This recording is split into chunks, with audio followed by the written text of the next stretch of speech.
오늘 우리에게 주신 하나님의 말씀은 요한계시록 17장 14절 말씀입니다. 제목을 다 같이 읽어보도록 하겠습니다. 만주의 주 만왕의 왕이신 어린 양 예수 그리스도처럼 성도를 오늘도 이기고 승리하게 하시는 하나님. 아멘. 이 제목은 오늘 말씀 요한계시록 17장 14절의 말씀을 그대로 바꿔서 소개한 것입니다. 이 요한계시록 17장 14절에 보면 예수 그리스도께서 마지막 전쟁을 치르시는 장면이 나오게 됩니다.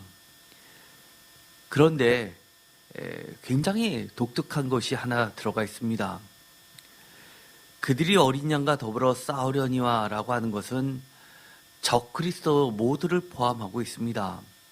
옛뱀, 그리고 사단, 바벨론, 음녀, 이런 모든 것들, 그리고 그 수하에 있는 모든 것들을 총칭합니다.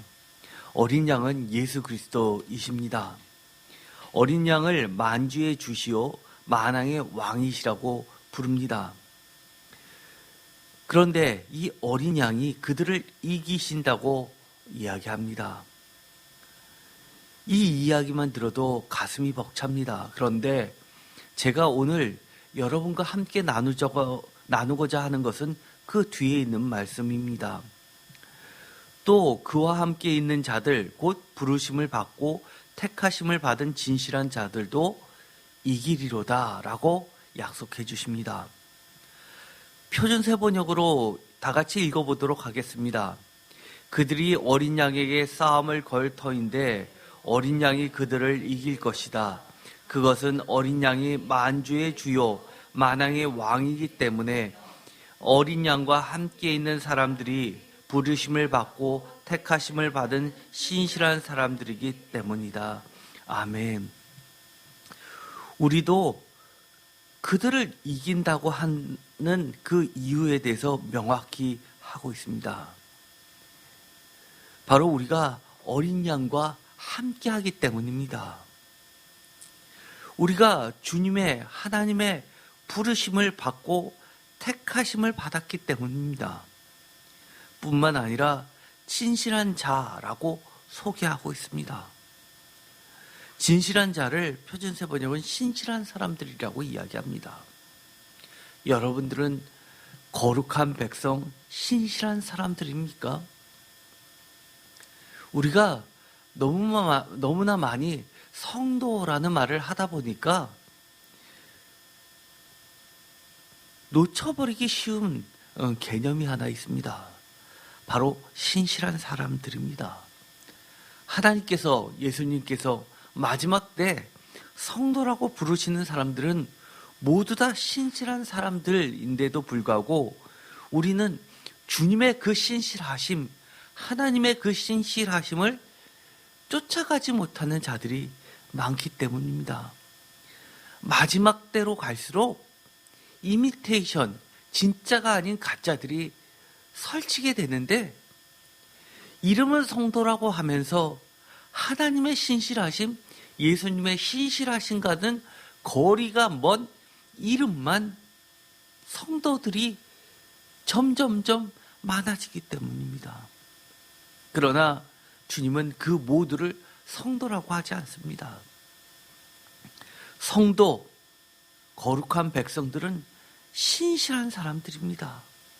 무엇이 그렇게 신실할까요? 여기서는 구체적으로 왜 신실한지를 이야기하지는 않지만 우리가 요한계시록 전체를 보면 한마디로 제단 곁에 가장 가까이 있는 자들 뿐만 아니라 저 죽어서도 하늘 성전에 제단 제일 가까이에 있는 자들이 바로 신실한 사람들이고 성도들입니다. 그리고 그들은 목베임을 당했는데 예수 그리스도를 증언하다가 목베임을 받은 자들입니다. 그렇기 때문에 이 신실함이라는 것은 단순히 내가 주장한다라고 하는 것이 아니라 하나님의, 예수님의 그 신실하심을 쫓아 증명된 자들이기도 합니다. 이 요한계시록의 저작 시기에 대해서는 매우 다양합니다. 그런데 중론은 주 90년대 초반으로 이야기를 합니다. 이 90년대 초반으로 보는 이유 중에 하나가 이 당시에는 도미티안 황제 81년에서 96년까지 다스렸던 로마의 황제 시대입니다. 그런데 기독교 역사상 가장 박해가 심했던 사람 두 사람을 꼽으라 하면 첫 번째가 이 도미티안 황제이고 두 번째가 네로입니다. 그래서 이 도미티안 황제를 네로의 환생으로 보는 그 소문들이 자자했던 것이 역사 기록물에 남아 있습니다.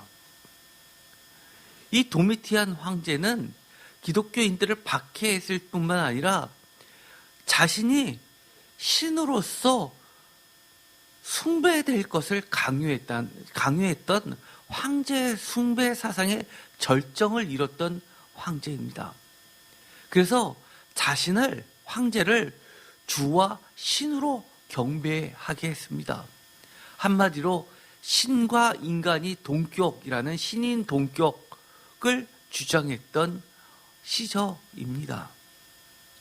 그래서 많은 그 밑에 있는 부하 직원들, 예를 들어서 총독 같은 사람들은 시민들을 불러다가 이런 어떤 신전을 세워두고 그 앞에서 황제를 주와 신으로 고백하게, 주님 큐리오스라고 고백하고, 데오스 또는 신의 아들 선 오브 갓으로서 많은 사람들 앞에 그렇게 고백하게 했었습니다. 또 소수 의견으로는 아주 이런 시기, 예를 들어서 60년대 네로 황제 박해, 그리고 아주 늦은 시기로는 이 도미티안 황제 못지않게 박해를 했었던 주 110년도 말이나 120년 때의 트라이안 황제 때를 이야기하는 사람도 있습니다. 모두 다 공통점은 박해와 또 황제 숭배를 조장했던 사람들이었습니다. 제가 주보에다 표를 하나 실어놨습니다. 거기에 보면 각 황제마다 성경과 관련된 이 사건들을 기록해 놓았습니다. 예수님이 태어나던 시절에는 아우구스투스, 이것은 로마 말이죠. 시저, 영어로는 시저를 카이사르라고 합니다. 이것을 그대로 읽은 것이죠. 카이사르, 시저, 아우구스투스입니다. 누가복음 2장 1절에 나와 있습니다. 그 다음에 티베리우스가 두 번째 황제입니다.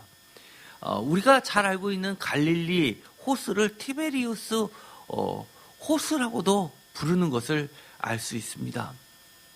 예수님이 자라났을 때 그 자라났던 지역에서 가장 가까운 지역에 대규모 공사들이 일어났었고, 예수님은 그런 광경을 보고 자랐었던 것이 분명하게 됩니다. 세 번째는 영화에서 자주 등장하는 칼리큘라 황제이죠. 티베리우스 황제가 주 14년에서 37년이라면 칼리큘라 황제는 37년에서 41년입니다. 칼리큘라 이 황제는 황제 숭배를 시작했었던 그런 왕으로 기억되고 있습니다. 폭군이고 근친상간 아니고 아주 잔혹한 독재 정치를 폈던 황제입니다. 그 다음이 네 번째 황제가 클라우디우스 황제입니다. 주 41년에서 54년. 이때 성경에서 나와 있는 것은 유명한 사도행전 18장 2절에 나와 있는 말씀입니다. 그때 유대인들을 이탈리아 반도에서 모두 다 추방시키는 칙령을 발표하는 바람에 아굴라와 브리스길라 부부도 거기를 본도를 떠나서 사도 바울을 만나게 되는 장면이 소개되고 있습니다. 다섯 번째 황제가 54년에서 68년까지 네로 황제입니다. 우리는 이 네로 황제를 잘 익히 들어왔습니다. 성경에서 666이라고 하는 것이 바로 글자 그대로를 숫자로 바꿨을 때의 시저 네로라는 말이 666을 가리켜서 이 네로를 가리킨다라고 학자들이 많이 이야기합니다. 이 네로 황제는 어느 정도로 미치 광이였냐 하면 자신의 시를, 감정을 복돋기 위해서 로마에 화제를 내고, 그리고 그리스도 교인들에 의해서 화제가 됐다라고 해서 그리스도교를 박해했었던, 그래서 그리스도교의 수장격인 베드로, 바울이 모두 이때 순교를 당했던 것으로 추정되고 있습니다. 그리고 나서는 네로가 죽고 나서는 혼란의 시기입니다. 불과 1년도 안 된 기간에 이 3명의 황제가 바뀌게 됩니다. 그래서 1년도 안 되기 때문에 황제라고 그렇게 역사학자들은 치지는 않습니다.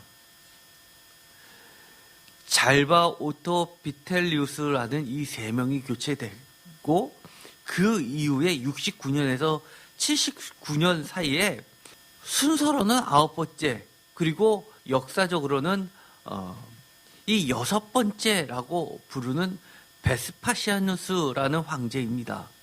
그리고 나서는 그 다음 황제가 아주 유명하죠. 티투스 황제가 10번째 79년에서 81년까지 등장을 하게 됩니다. 이 베스파시아누스의 아들인데, 우리 기독교와 깊은 연관이 있는 것은 바로 이 티투스 황제가 예루살렘을 함락시킨 장군이라는 겁니다. 사실 티투스가 황제로 될 수 있었던 것은 로마 사람들에게 가장 치욕적인 사건, 가장 오랫동안 항쟁에 성공했었던 그런 예루살렘 함락 사건이 이 티투스를 황제로 올리게 하게 됩니다. 그리고 그 다음이 바로 81년에서 96년까지 11번째 도미티아누스 황제입니다. 그래서 많은 학자들은 이 도미티안 이 황제가 요한계시록 당시의 황제로 많이들 중론적으로 보고 있습니다. 가장 특징은 바로 기독교 박해와 황제 숭배 사상입니다. 그 다음이 96년에서 98년까지 네르바 황제, 별로 그렇게 눈에 띄지는 않습니다만, 그 다음 황제가 주보에는 실체 않았지만 적어 놓으시기 바랍니다. 98년에서 117년까지 유명한 황제가 한 명 있죠. 트라이안 황제입니다. 이 트라이안 황제가 13번째인데, 이 트라이안 황제도 아주 못지않게 기독교를 박해했었던, 그리고 황제 숭배 사상을 대규모로 펼쳤던 황제입니다. 요한계시록 17장 1절에 보면 이런 이야기가 나옵니다. 다 같이 읽겠습니다. 또 7 대접을 가진 7 천사 중 하나가 와서 내게 말하여 이르되, 이리로 오라. 많은 물 위에 앉은 큰 음녀가 받을 심판을 내게 보이리라. 큰 음녀의 심판이 드디어 17장부터 시작이 됩니다. 2절을 땅의 임금들도 그와 더불어 음행하였고 땅에 사는 자들도 그 음행의 포도주에 취하였다 하고, 우리가 성령에 취하지 않는 그 반대의 모든 것들은 음행의 포도주라는 사실을 기억하시기 바랍니다. 많은 요즘의 기독교인들이 술이 무슨 죄냐 이렇게 이야기하시는 분들 많이 있습니다. 그러나 술은 마약과 마찬가지로 한 잔이 2잔 되고 2잔이 3잔 되고, 한 잔 하는 순간 사실 끊기가 매우 어려운 강한 중독성을 가지고 있습니다. 그래서 의학적으로는 술 석 잔만 마시면 그건 중독으로 봅니다. 이 술에 취하게 되면 성령에 취할 수가 없습니다. 그렇기 때문에 우리가 요즘 현대를 살아갈 때 여러 가지 문화 속에 감춰져 있는 사탄의 공격에 대해서 우리는 아주 민감하게 자신을 지켜내야만 합니다. 3절 다 같이 읽겠습니다. 곧 성령으로 나를 데리고 광야로 가니라. 내가 보니 여자가 붉은 빛 짐승을 탔는데 그 짐승의 몸에 하나님을 모독하는 이름들이 가득하고 7머리와 10뿔이 있으며. 아멘. 7머리와 10뿔이 있는 큰 음녀. 사실 이런 것들이 요한계시록을 읽는데 매우 어려운 것이죠. 7머리와 10뿔이 있는 이 큰 음녀, 그리고 이 짐승은 그 짐승을 탔는데 그 짐승은 몸에 하나님을 모독하는 이름들이 가득하다고 합니다. 그런데 7머리와 10뿔이 과연 무엇일까? 보통 뿔은 권세를 이야기합니다. 우리가 예수님을 묘사할 때 요한계시록에서도 예수님에게 권능의 뿔이 있음을 보게 됩니다. 그런데 7머리와 10뿔, 이것은 학자들이 로마는 한마디로 7개의 산 위에 세워져 있는 도시 로마나라고 보고 있습니다. 사실 로마나라는 것은 여신의 이름이죠. 큰 음녀라고 그래서 보는 겁니다. 그리고 10뿔은 이 7개의 산, 지금 우리 한국 사람들이 생각하는 높은 산이 많기 때문에 그런 산의 개념이 아니라 사실 언덕의 개념입니다. 그런데 7개의 언덕 위에 세워져 있는 이 10개의 뿔, 10개의 왕들을 의미합니다. 우리가 왕들을 쭉 이야기했는데 예를 들어서 이렇습니다. 아우구스투스, 티베리우스, 칼리큘라, 클라디우스, 네로, 그리고 베스파시안, 티투스, 도미티아누스, 그리고 트라이안까지 하면 왕들의 숫자가 나오게 됩니다. 그 중간에 여러 가지 갈렸던 황제, 그 다음에 중간에 큰 특징 없었던 왕들을 모두 포함하면 이 10개라는 것은 보통 셀 때 잘버 오토 비텔리우스를 하나로 1년이 안 됐기 때문에 하나로 친다 하더라도 이 도미티아누스부터 트라이안까지를 이야기하는 것으로 추정할 수 있습니다. 이 17장 4절에 보면 이렇게 되어 있습니다. 그 여자는 자줏빛과 붉은빛 옷을 입고 금과 보석과 진주로 꾸미고 손에 금잔을 가졌는데 가증한 물건과 그의 음행에 더러운 것들이 가득하더라. 여기 보면 그 여자를 이야기하는데 그 음녀는 매우 화려한 것으로 치장되어 있음을 보게 됩니다. 보석과 진주와 금장과 아주 세상이 좋아하는 것들을 가득하죠. 이 보석과 진주, 화려한 색상들은 바로 부를 상징하고 영광을 상징합니다. 그래서 새하늘과 새 땅을 보면, 하늘 성전에 보면, 예루살렘 새 도시를 보면 거기에선 온갖 12개의 보석이 나오게 됩니다. 이 화려함은 그야말로 영광을 상징하는데 세상의 영광으로 가득 찬 이 음녀는 음행의 더러운 것으로 가득하더라. 우상 숭배를 통해서 우상을 장려함으로 인해서 곳곳마다 신전을 세움으로써 그들의 음행의 더러운 것으로 가득 찼음을 보게 됩니다. 5절 다 같이 읽겠습니다. 그의 이마에 이름이 기록되었으니 비밀이라, 큰 바벨론이라, 땅의 음녀들과 가증한 것들의 어미라 하였더라. 아멘. 여기서 큰 바벨론이라, 땅의 음녀들과 가증한 것들의 어미라 하였더라. 사실 이 당시에 바벨론은 이미 멸망하고 사라진 제국입니다. 그럼에도 불구하고 끊임없이 바벨론이라고 하는 것은 비밀의 암호입니다. 쉽게 말해서 코드라는 것이죠. 우리가 성경에 보면 직접적으로 언급하지 않으면서도 모두가 다 이야기하는 그런 타이틀을 많이 사용하는 것을 보게 됩니다. 예를 들어서 베드로 전후서에 보면, 베드로서에 보면 바벨론 교회에 편지하노니라는 이야기가 나오게 되는데, 이 바벨론은 사실은 로마에 대한 비밀 언어였습니다. 그래서 이 베드로서는 로마 교회에다가 편지하는 것으로 추정되고 있습니다. 6절, 또 내가 보매 이 여자가 성도들의 피와 예수의 증인들의 피에 취한지라. 내가 그 여자를 보고 놀랍게 여기고 크게 놀랍게 여기니, 이 여자 로마나 이 음녀가 성도들의 피와 예수의 증인들의 피에 취했다라고 하면서 수많은 기독교의 수장부터 거룩하고 신실한 성도들이 이 황제 숭배 사상에 대항하다 순교의 피를 흘렸음을 알 수 있게 됩니다. 요한계시록 17장 9절 다 같이 읽겠습니다. 지혜 있는 뜻이 여기 있으니 그 일곱 머리는 여자가 앉은 일곱 산이요. 10절, 또 일곱 왕이라. 다섯은 망하였고 하나는 있고 다른 하나는 아직 이르지 아니하였으나 이름은 반드시 잠시 동안 머무르리라. 아멘. 그 일곱 머리는 여자가 앉은 일곱 산이요 라고 하면서, 아까 잠시 말씀드렸던 것처럼 로마나가 일곱 개의 언덕, 산으로 둘러싸여 있는 사실은 철의 요새입니다.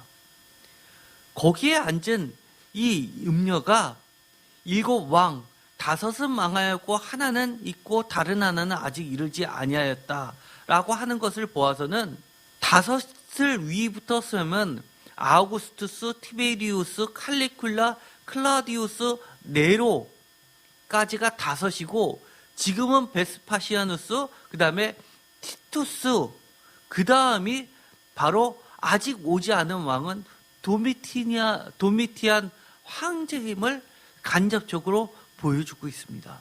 어쨌든 간에 정확하게 누구라고는 이야기는 하지는 않지만, 우리가 좀 기억해야 될 것들은, 이 어떤 왕이 구체적으로 역사 속에 있다 하더라도 이 성경의 말씀은 끊임없이 상징적으로 또 묵시적으로 우리에게 그 반복되는 모형들에 대해서 경계심을 늦추지 않게 해줍니다. 11. 전에 있었다가 지금 없어진 짐승은 8번째 왕이니 7 중에 속한 자라. 그가 멸망으로 들어가니라. 12절 다 같이 읽겠습니다.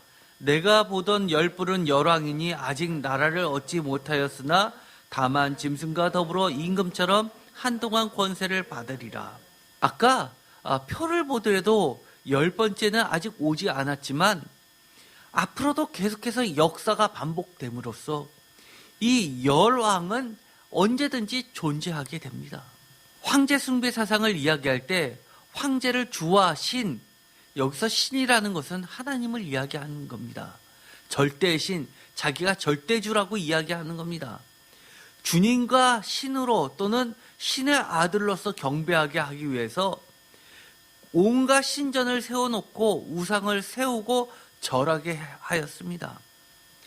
반황제 숭배 사상 및 반영지주의적 초기 기독교 요한 공동체에 예수 그리스도에 대한 신앙 고백문이 요한복음에 들어가 있습니다. 그래서 학자들은 이 요한복음 20장 28절의 말씀을 사실은 굉장히 중요시하게 여기는 구절입니다. 거기에는 나의 주님, 나의 하나님이라는 이 고백이 들어가 있습니다. 이것은 마태복음에 있는 베드로의 고백하고 견주어지는 아주 중요한 말씀입니다. 제가 이 도마의 고백을 여러 차례 말씀을 드린 적이 있습니다. 그런데 이 요한복음의 저작 장소는 여러 군데로 손꼽히고 있지만 그 중에 하나가, 유력한 저작 장소 중에 하나가 바로 에베소입니다. 요한계시록도 7교회 가운데 첫 번째로 소개되고 있는 교회가 2장 1절에 나와 있는 에베소 교회입니다. 요한계시록도 여러 가지 저작 장소 중에 하나로 에베소를 거론합니다. 물론 다른 곳을 거론하는 학자들도 상당히 많습니다. 그러나 우리가 항상 성경을 읽을 때는 정확하게 장소다, 시기다 이런 것보다도 하나님의 말씀은 어떤 한 것을 이야기하지만 그것이 함축적으로 전 역사를 관통하는 것을 늘 보아왔습니다. 그래서 진리입니다. 우리가 창세기를 읽던 모세오경을 읽든 여호수아의 이야기를 읽든 지금도 우리에게 오늘날 이 땅을 살아갈 때 우리에게 하나님에 대한 신앙을 잃지 않게 만들어주는 것과 똑같습니다. 요한복음 20장 26절에 보면 여드레를 지나서, 이것은 여드레라는 것은 주일을 이야기하죠. 예수님께서 부활하셨던 날에 반복되는 날입니다. 예수님이 부활하신 날도 주일 다음 날이었고, 또 여기서 여드레라는 것은 주님이 부활하시고 나서도 또 다른 일주일이 지났음을 이야기합니다. 여드레를 지나서 제자들이 다시 집 안에 있을 때 도마도 함께 있고 문들이 닫혔는데 예수께서 오사 가운데 서서 이르시되 너희에게 평강이 있을지어다 하시고, 27절 도마에게 이르시되 내 손가락을 이리 내밀어 내 손을 보고 내 손을 내밀어 내 옆구리에 넣어보라. 그리하여 믿음 없는 자가 되지 말고 믿는 자가 되라 라고 이야기합니다. 그러자 유명한 말이 나오죠. 어떤 분은 이 28절을 요한복음 전체에서 가장 중요한 구절로 꼽는 학자도 있을 정도로 아주 중요합니다. 물론 저도 요한 복음을 박사과정에서 전공했지만 저는 영원한 생명을 가장 중요한 구절로 꼽고 있습니다. 물론 견해의 차이는 있지만 어쨌든 28절이 그만큼 중요하다는 것에 대해서는 저도 동의를 하고 있습니다. 28절 다 같이 읽겠습니다. 도마가 대답하여 이르되 나의 주님이시여 나의 하나님이시니이다. 아멘. 표준 세번역으로 읽겠습니다. 도마가 예수께 나의 주님 나의 하나님 하고 대답하니. 아멘. 어떤 교수님은 요한 복음의 주석서를 쓰는데 그 주석서의 제목을 요한 복음 주석서라고 하지 않고 이렇게 붙인 것을 제가 보았습니다. 나의 주님 나의 하나님 하고 부제를 요한복음 주석서라고 부제를 다루신 분을 봤습니다. 나의 주님 나의 하나님, 이것은 마태복음에 나온 베드로의 고백이 요한복음에서는 나와 있지 않습니다. 그런데 요한복음에서는 이 베드로의 고백 못지않게 이 나의 주님 나의 하나님이라고 고백하는 것을 도마에게 돌리고 있다는 겁니다. 그런데 이 나의 주님 나의 하나님은 초대교회 때 많은 기독교인들이 신전으로 끌려가서 너가 황제에게 나의 주님 나의 하나님이라고 사람들이 다 들릴 정도로 고백을 하면 넌 살려주고, 그렇지 않을 때는 양의 털을 입혀서 들깨떼 있는 데다가 풀어놓고 들깨들이 잡아먹게 하는 형벌을 주겠다, 또는 화형에 처하게 하겠다, 아니면 사자밥이 되게 했다, 아니면 십자가에 달려 죽게 하겠다라고 했을 때도 나의 주님 나의 하나님이라고 당당하게 예수님만이 나의 주님 나의 하나님이라고 고백하면서 순교했던 그 고백이었습니다. 그렇기 때문에 이 요한계시록은 이렇게 이야기합니다. 오늘의 말씀입니다. 요한계시록 17장 14절 다시 한번 다 같이 읽겠습니다.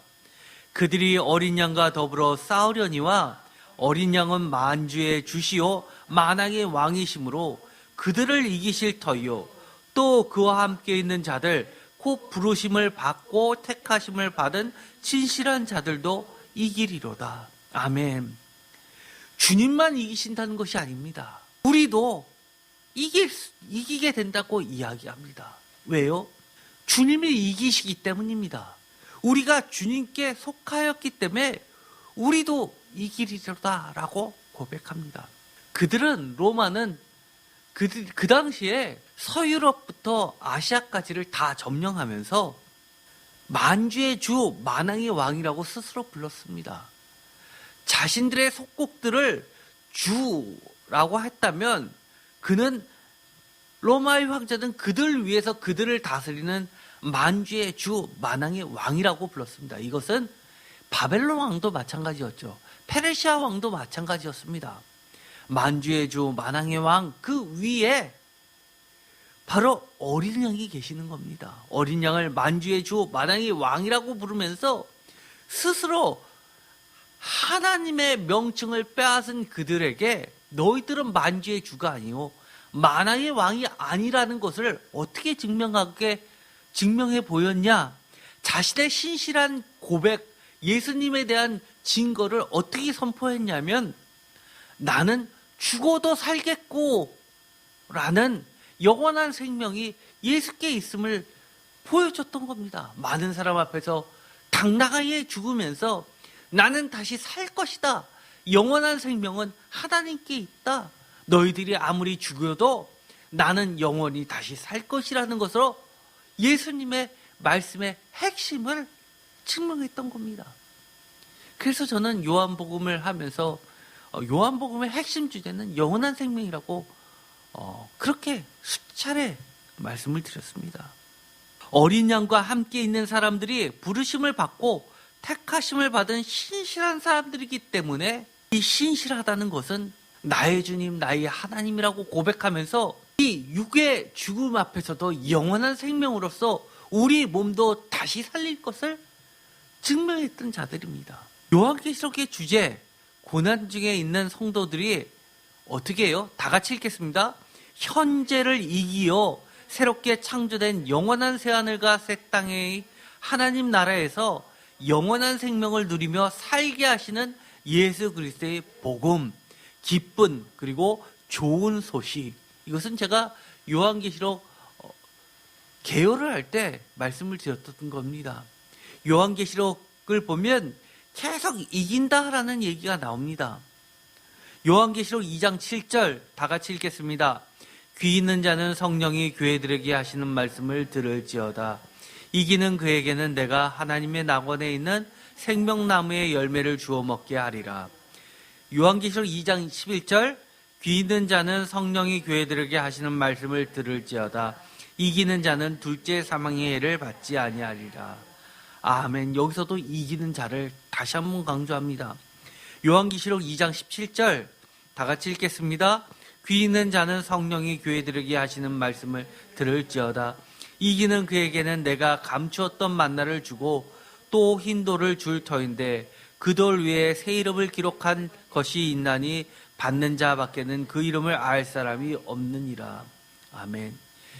유대인들의 내려오는 전승 가운데는 우리가 지금 남아있는 랍비들의 기록문들을 보면 이런 말이 있습니다. 이 언약궤에는 세 가지가 들어가 있었죠. 십계명, 돌판, 그리고 또 무엇이 있었나요?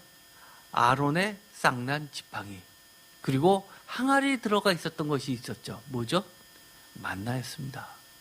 그런데 이 언약궤를 티투스가 예루살렘을 함락시키고 나서 그것을 말 뒤에다 묶어가지고 예루살렘 시내를 한 바퀴 삥 돌았습니다. 끌고 다니면서. 그런데 그 안에는 아무것도 없었어요. 지금도 전 세계에서 이 사라진 언약궤, 이것은 발견되면 전 세계에서 가장 비싼, 경매에 붙여진다면 가장 비싼 보물이 될 것이라고 그렇게 이야기합니다. 사실 미스테리죠. 언제, 누가, 어떻게 그것을 사라지게 했을까? 제가 전에 BBC 방송이나 아니면 내셔널 지오그래피를 보는데 이디오피아 정교는 굉장히 오래된 기독교죠. 솔로몬 시대부터 연관되어 있는 시바 여왕하고 관련된 인물로 국가로 보고 있죠.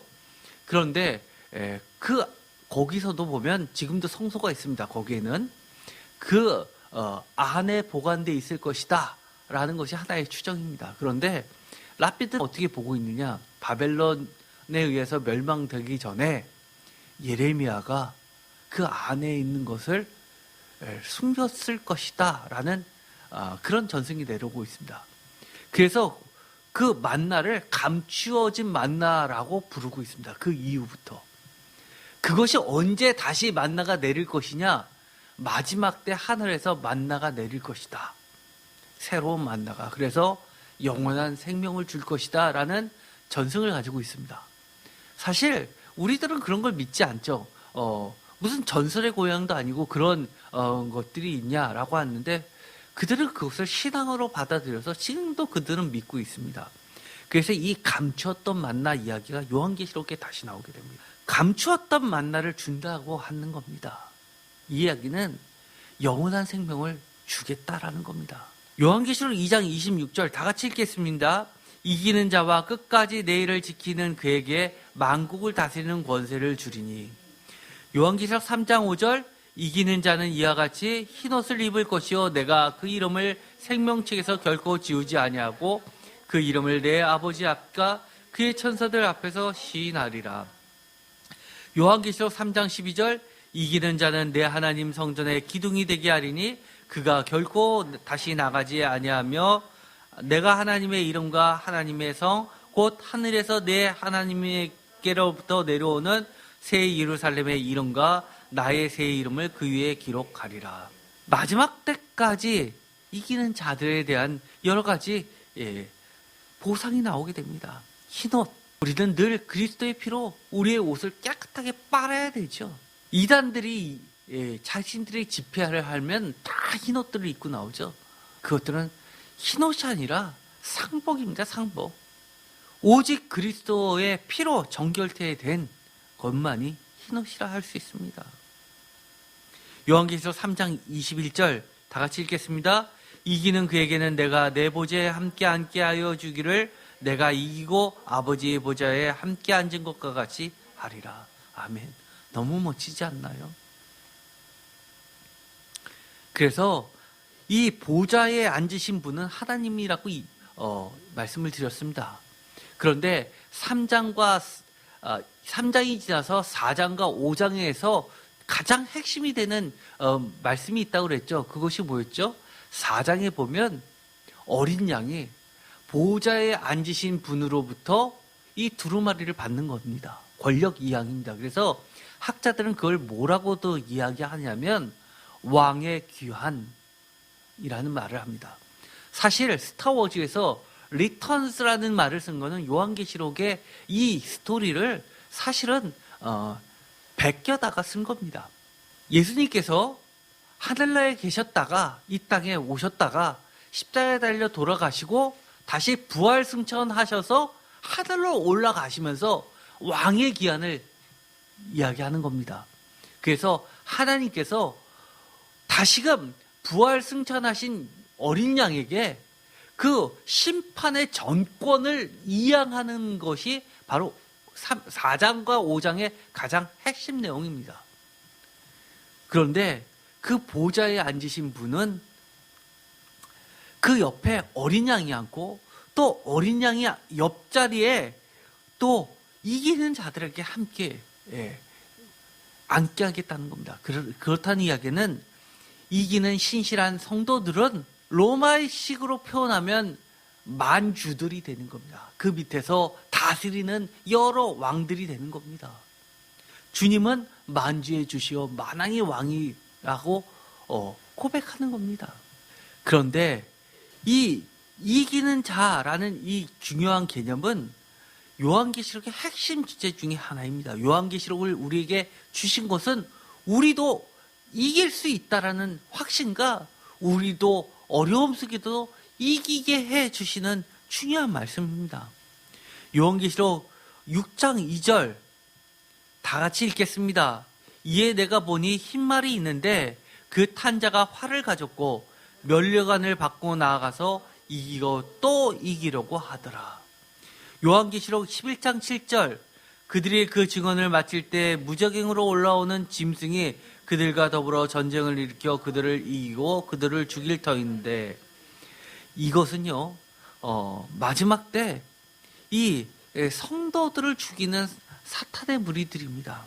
우리는 마지막 때를 살 때는 언제나 우리 앞에 놓여 있는 최악의 상태가 있다는 것을 기억하시기 바랍니다.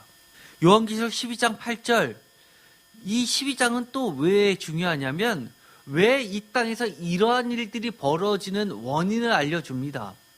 12장 8절 다 같이 읽겠습니다. 이기지 못하여 다시 하늘에서 그들이 있을 곳을 얻지 못한지라. 이것은요 사단이 싸움에서 져서 쫓겨나서 땅으로 내려오는 장면을 그리고 있습니다.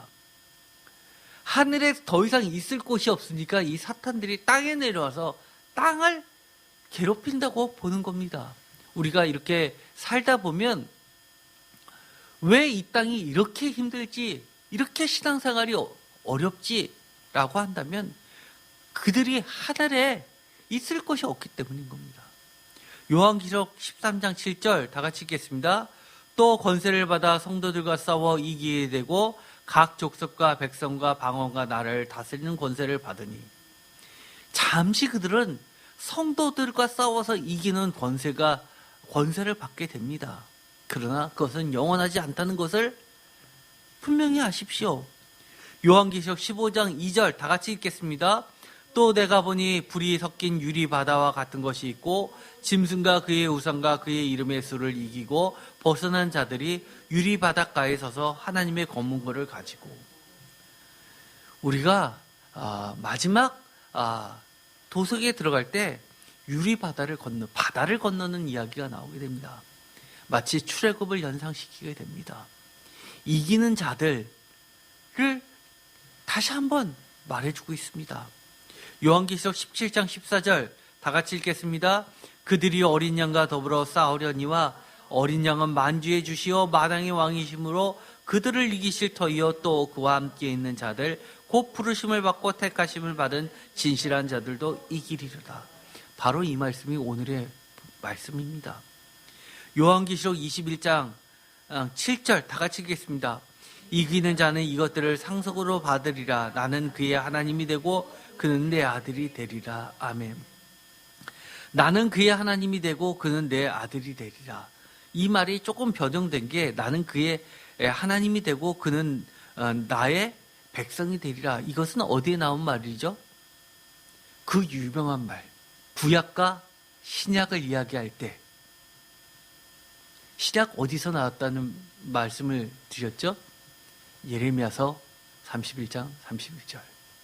거기 보면 새로운 언약을 하면서 새 언약을 주시면서 그들은 나의 백성이 되겠다라고 언약갱신을 이야기합니다. 모든 약속의 성취가 요한계시록에 의해서 분명한 성취를 보여주고 있습니다. 그래서 성경은 언제나 이렇게 이야기합니다. 창세기부터 요한계시록까지.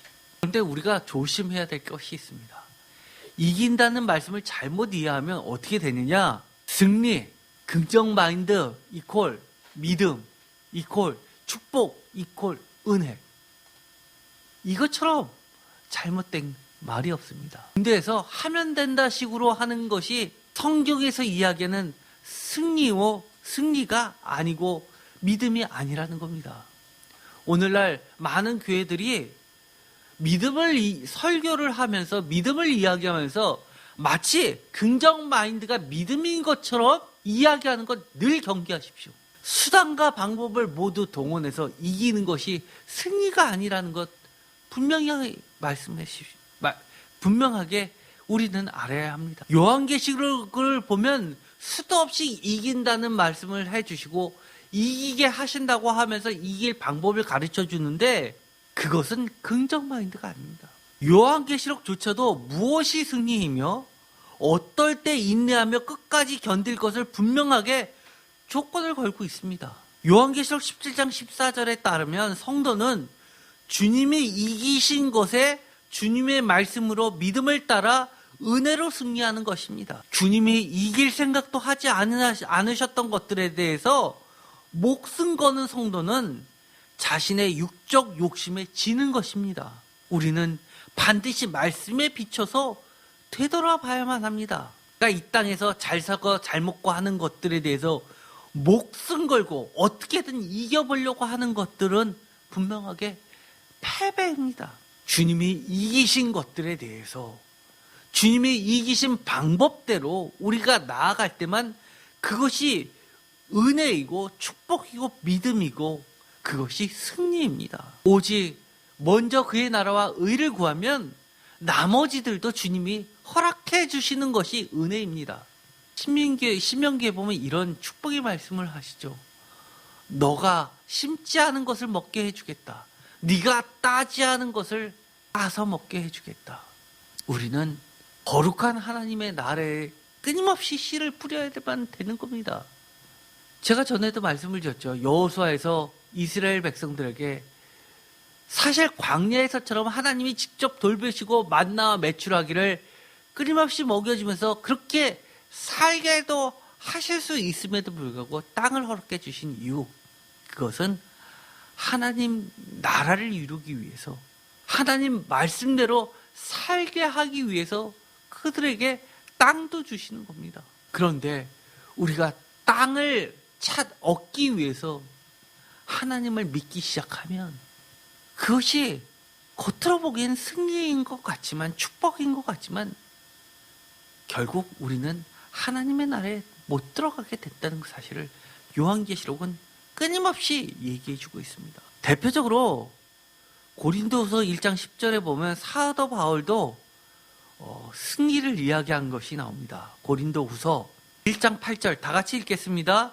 형제들아, 우리가 아시아에서 당한 환난을 너희가 모르기를 원하지 아니하노니 힘이 겹도록 심한 고난을 당하여 사흘 소망까지 끊어지고, 우리는 우리 자신이 사형 선고를 받은 줄 알았으니 이는 우리로 자기를 의지하지 말고 오직 죽은 자를 다시 살리시는 하나님만 의지하게 하심이라. 아멘. 너무 멋진 말입니다. 이 아시아에서 당한 환난이라는 것은 많은 학자들이 이 에베소에서, 사도행전에 보면 에베소에서 선교하다가 아데미 여신을 섬기는 자들에 의해서 광장으로 끌려가게 되는 것을 보게 됩니다. 아시아에서 당한 환난, 그것을 힘에 겹도록 심한 고난을 당하여 사흘 소망까지 끊어진 사형 선고라고 이야기를 해줍니다. 여기서는 에베소라고 이야기는 하지 않고 아시아라고만 이야기해서 많은 학자들이 이곳이다 저기다 언급하는 장면들이 나오게 되는데, 그 중에 중론 중에 하나가 바로 에베소를 이야기합니다. 그런데 바울이 이 고난 가운데서 어떻게 승리를 이끄냐, 중요한 이야기합니다. 9절 하반절입니다. 다 같이 읽겠습니다. 이는 우리로 자기를 의지하지 말고 오직 죽은 자를 다시 살리시는 하나님만 의지하게 하심이라. 아멘. 이것이 사실은 요한계시록에서 이야기하는 것과 다를 바가 없습니다. 이어지는 말씀을 다 같이 읽겠습니다. 10절 그가 이같이 큰 사망에서 우리를 건지셨고 또 건지실 것이요 이후에도 건지시기를 그에게 바라노라. 아멘. 건지시고 또 건지실 것이며 이후에도 건지시기를 그에게 바라노라. 사실 우리가 신앙생활을 제대로 하려면 얼마나 힘이 듭니까? 그러나 이 말씀을 꼭 기억하십시오. 건지시고 또 건지시고 또 건지실 것이다. 이것을요, 표준세번역은 이렇게 번역합니다. 다 같이 읽겠습니다. 하나님께서는 이렇게 위험한 죽음의 고비에서 우리를 건져주셨고 지금도 건져주십니다. 또 우리는 앞으로도 건져주실 것이라는 희망을 하나님께 둡니다. 아멘. 저는 이 표준세번역의 번역을 너무 좋아합니다. 과거에도, 그리고 지금도, 그리고 앞으로도라는 겁니다.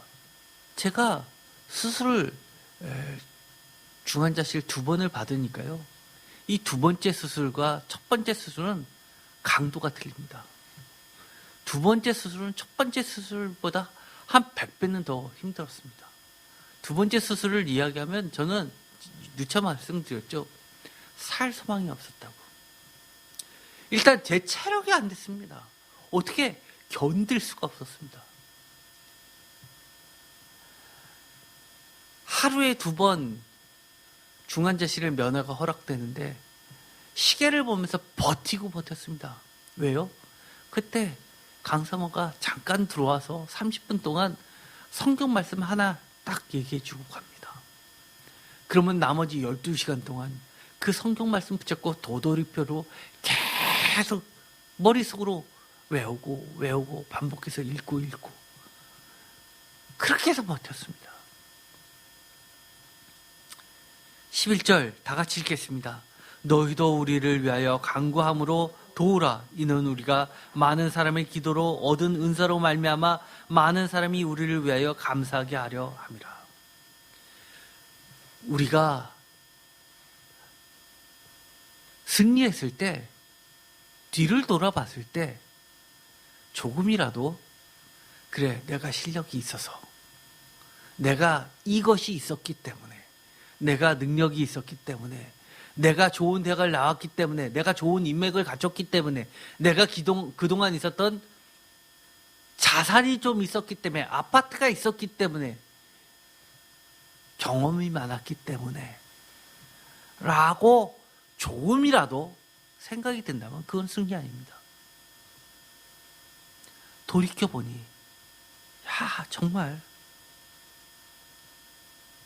주님이 그리고 함께 기도해 준 사람 때문에 정말 감사할 수밖에 없어 라고 고백한다면 이건 진짜 승리입니다. 많은 학생들이 열심히 고3 때 기도하면서 공부해서 좋은 대학에 갔습니다. 그런데 나중에 시간이 지나서 대학교 2학년, 3학년이 돼서 후배들을 만나서 무심코 야, 너 대학 이렇게 들어갈 때 이렇게 해 라고 하면서 여러 가지 팁을 주는데 거기에 하나님이 하나도 없다? 정말 돌아봐야 됩니다. 좋은 직장에 들어갔습니다. 정말 요즘에 직장 들어가기 하늘의 별따기죠. 있는 사람들 다 나오는 판국입니다. 그런데 직장에 들어갔습니다. 교회에서는 성도들 앞에 하나님의 은혜입니다 라고 얘기하는데 후배들을 만난 자리에서 야, 면접은 이렇게 준비해, 모는 자격증은 모는 따, 이런 꿀팁을 제공했다고 한다면 사실 우리 돌아봐야 됩니다. 그거 승리 아닙니다. 우리는 반드시 기억해야 될 것이 있습니다. 성도들에게 반드시 이겨야만 해야 하는 것들이 무엇일까라는 겁니다. 다른 말로 이야기하면 우리가 성도들이 지기 쉬운 것들이 있다는 겁니다. 그것이 무엇일까요? 많은 것들이 있겠죠. 그것들을 소위 말해서 경계의 대상 1호들이라고 표현할 수 있습니다. 우리가 아까 수많은 이 길이라는 이야기를 했는데 요한계시록 2장부터 3장까지 모두 7번이 나옵니다. 그 이야기는 각 교회에게 전하는 메시지는 이 길이라고 이야기해 준다는 겁니다. 그런데 그들에게 이기라고 하면서도 그들도 이기기 어려운 것들이 있었다는 겁니다. 제가 시간상 이 뒤의 이야기는 다음번에 다시 하도록 하겠습니다. 예를 들어서 이런 겁니다. 에베소 교회 같은 경우에 이렇게 되어 있습니다. 에베소 교회 2장 4절부터 다 같이 읽겠습니다. 그러나 너를 책망한 것이 있나니 다 같이 읽겠습니다. 너의 처음 사랑을 버렸느니라. 그러므로 어디서 떨어졌는지를 생각하고 회개하고 처음 행위를 가지라. 만일 그러하지 아니하고 회개하지 아니하면 내가 내게 가서 내 촛대를 그 자리에서 옮기리라. 아멘. 표준 세번역에서는 처음 행위를 처음에 하던 일이라고 이야기하는데 사실 이것이 좀 어렵습니다. 처음 사랑이 여러분들은 이렇게만 생각하는 경우가 대부분일 겁니다. 첫사랑, 그 뜨거웠던 감격적인 그 사랑, 처음에 예수님을 믿게 됐을 때 그런 은혜, 눈물 흘리면서 했던 그 사랑. 그래서 지금은 뜨뜻미지근한 미지근한 그것, 이렇게 그것에 반대되는 것, 이런 것들을 생각하실 겁니다. 그러나 단순히 그것만은 이야기하지 않습니다. 제가 나중에 여러 가지를 이야기하겠습니다. 초기 기독교 공동체와 에베소 전통에서 봤을 때는 이 에베소에게 했던 말이기 때문에 에베소 전통에서 봤을 때 여러 가지가 있을 수 있겠습니다. 그것은 제가 나중에 좀 이야기하겠지만 결론부터 이야기하면 이렇습니다.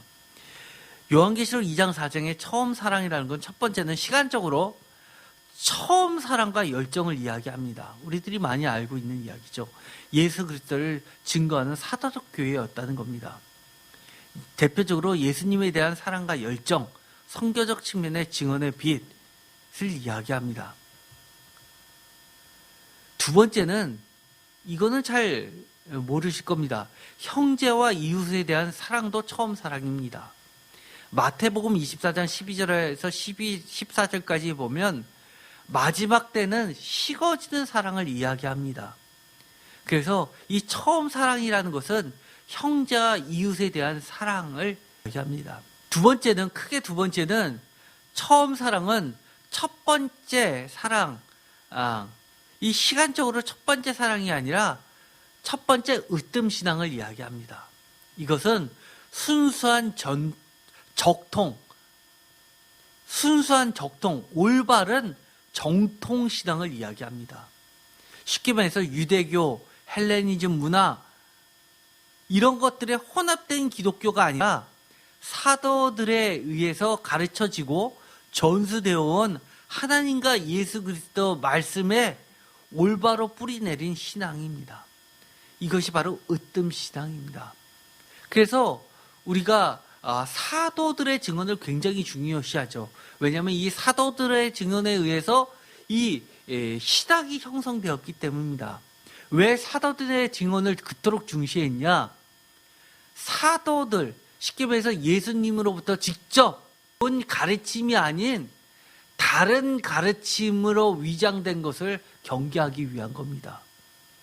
그래서 으뜸신앙이라는 것은 제일 먼저 주님으로부터 받았던 첫 번째 메시지, 그것들을 그대로 더하거나 빼지 않고 그대로 전수되어던 그런 정통신앙, 적통신앙을 이야기하는 겁니다. 이 에베소에는요, 여러 가지 전통, 으뜸이 될 만한 것들이 있습니다. 예를 들어서 머리 없는 세례요한이 머리가 잘렸죠. 그의 제자들이 몸통만을 가지고 이 에베소로 갔다는 전승이 있습니다. 그래서 에베소에 가면 머리 없는 세례 요한의 무덤이 있습니다. 또 사도 요한, 요한계시록과 요한복음과 요한 1, 2, 3서의 저자라고 불리는 제자 사도 요한의 무덤도 있습니다. 사도 요한이 에베소에 갈 때 혼자만 가느냐? 요한복음에 보면 보라 내 어머니다 라고 부탁했기 때문에 이 예수의 어머니 마리아의 무덤도 있습니다. 그리고 사도행전을 보면 사도 바울이 2년 동안, 무려 2년 동안 사도 바울이 가장 오래 직접적으로 말씀을 가르쳤던 곳이 바로 에베소입니다. 사도 바울이 2년 동안 말씀으로 선교했던 두란노 서원이 있는 곳도 바로 이 에베소입니다. 두란노 서원에서 이 원어, 헬라어의 원어는 바로 지금 우리가 스쿨이라고 하는 것의 어원이 되고 있습니다. 이처럼 에베소는 초기 기독교 공동체의 거물급들이 대거 에베소 교회의 유산의 뿌리가 되어서 처음, 즉 시간적으로나 영적으로나 으뜸, 말씀의 가르침의 순수성, 중요도 등 모든 면에서 으뜸 신앙이라고 하기에 충분합니다. 뿐만 아니라 주 100년, 요한계시록이 쓰여질 그 당시이죠. 이 주 100년 영지주의 아주 대표적인 교사로서 세린투스라는 인물이 있었습니다. 그 세린투스의 활동적이 바로 에베소였습니다. 그렇기 때문에 이 에베소는 여러 가지 혼합주의의 기독교와 이단과의 전쟁에서 이 정통 기독교를 지켜왔던 중요한 교회였습니다. 그래서 에베소를 요한 서신들, 예를 들어서 1서, 2서, 3서의 저작 장소라고 받아들인다면 더욱 하나님과 예수 그리스도를 아버지와 아들의 관계에서 분리시키려고 하는 적그리스도를 대항하면서 예수를 그리스도로 고백하지 않는 적그리스도, 헬레니즘 영향을 깊이 받은 영지주의자들을 포함한 혼합주의 이단의 공격에서 정통교리를 지켜낸 그런 에베소 교회였다는 것을 알 수 있습니다. 그래서 에베소 교회를 보면 2장 1절부터 에베소 교회에 대해서 뭐라고 이야기하냐면 니골라 당의 행위를 미워했던 것을 칭찬하는 부분이 나옵니다. 그래서 이 에베소 교회의 처음 행위는 무엇보다도 이처럼 시간적으로도 첫사랑, 또 성교의 열정, 그리고 또 으뜸, 정통, 올바른 신앙의 교회였다는 걸 알게 됩니다. 니골라 당의 행위를 미워했다는 것은 기독교와 유대교와 그리고 또 헬레니즘까지 섞어서 영지주의에 가까운 신앙을 보여왔던 것이었음을 알게 됩니다. 그 밖에 예를 들어서 서머나 교회도 여러 가지 것들이 있었죠. 서머나 교회는 칭찬만 받았던 교회입니다. 그럼에도 불구하고 이 칭찬받은 교회임에도 불구하고 책망이 없는데 이런 말이 나옵니다. 2장 10절 다 같이 읽겠습니다. 너는 장차 받을 고난을 두려워하지 말라. 볼지어다 마귀가 장차 너희 가운데에서 몇 사람을 옥에 던져 시험을 받게 하리니 너희가 10일 동안 환난을 받으리라. 내가 죽도록 충성하라. 그리하면 내가 생명의 간을 내게 주리라. 책망은 아니지만 이 당부의 말씀을 통해서 우리는 뭐를 알 수 있냐면 뭐에서 끝까지 이기라는 겁니까? 두려움에서, 잠시 있을 환난에서.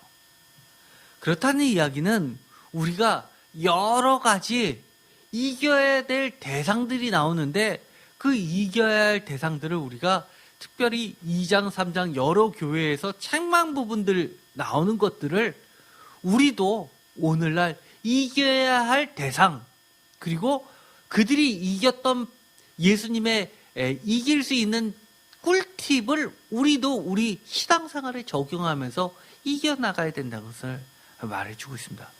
자세한 것, 특히 이 에베소 교회부터 제가 다음 시간에는 좀 자세하게 말씀을 가지고 여러분들과 나누도록 하겠습니다. 오늘은 시간상 아주 맛만 보여드렸습니다. 여러분들이 집에서 성경을 읽을 때 여러 가지 책망들을 싫어하지 마시고 이것들이 내가 이겨야 될 대상들이구나 라는 것을 기억하면서 우리가 주님이 이기신 것에는 성도들도 이길 수 있다라는 확신과 믿음을 가지고 우리도 주님 앞에서 신실한 자들이 되기를 간절히 소망합니다. 기도하고 마치겠습니다. 하나님 감사합니다. 주님은 최후 승리를 하셨습니다. 이기셨습니다. 뿐만 아니라 우리에게도 이길 힘을 주시고 이기신다고 약속해 주셨습니다. 우리가 주님이 이기시지 않은 것에 대해서 목숨 걸고 싸우지 않게 하시고 주님이 이기라고 하신 것에 대해서 우리도 신실하게 이길 수 있게 하여 주시옵소서. 예수 그리스도의 이름으로 기도드렸습니다. 아멘.